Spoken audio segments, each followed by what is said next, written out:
সালমান খানের ঈদের সিনেমা প্রচারে নিষেধাজ্ঞা, অনুষ্ঠান কিন্তু বাতিল হয়ে গেছে। বলিউডে ঈদ মানেই যেন সালমান খানের ছবি থাকবেই, সেই সঙ্গে অনুরাগীদের মধ্যে উত্তেজনা থাকে তুঙ্গে। কিন্তু এবার মুক্তি পেতে যাওয়া ভাইজানের সিকান্দারের প্রচার কাজে রীতিমতো এলো এক বিশাল নিষেধাজ্ঞা। অর্থাৎ চাইলেও এবার সিনেমার প্রচার কিন্তু করতে পারবেন না সালমান খান। কিন্তু কেন? ভারতীয় গণমাধ্যম খবর যে সালমান খানের নিরাপত্তার কথা মাথায় রেখে এবার প্রচার সংক্রান্ত অনুষ্ঠান টানা হয়েছে।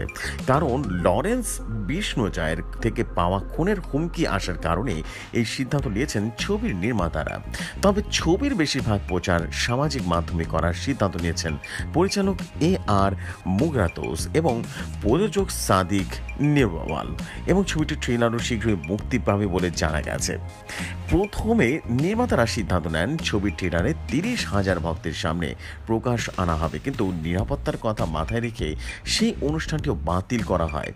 বলা যায় মাথায় রীতিমতো মৃত্যুর চিন্তা নিয়েই ছবির শুটিং করেছিলেন সালমান খান। লরেন্স একের পর এক খুনের হুমকি পেয়েও থেমে থাকেননি তিনি। দেশের বিভিন্ন জায়গায় নির্দ্বিধায় শুটিং করেছেন। অবশেষে সিকান্দার মুক্তি পাচ্ছে আগামী 30শে মার্চ। ছবির ঝলক এবং গান ইতিমধ্যে কিন্তু সাড়া ফেলে দিয়েছে, কিন্তু এই প্রচারে নেই কোনো ধুম দেখা যাচ্ছে এবং কোনো রকম ধুমও দেখা যাচ্ছে না। এমনই সব নিউজ পেতে রেডিও শহরের সাথেই থাকুন।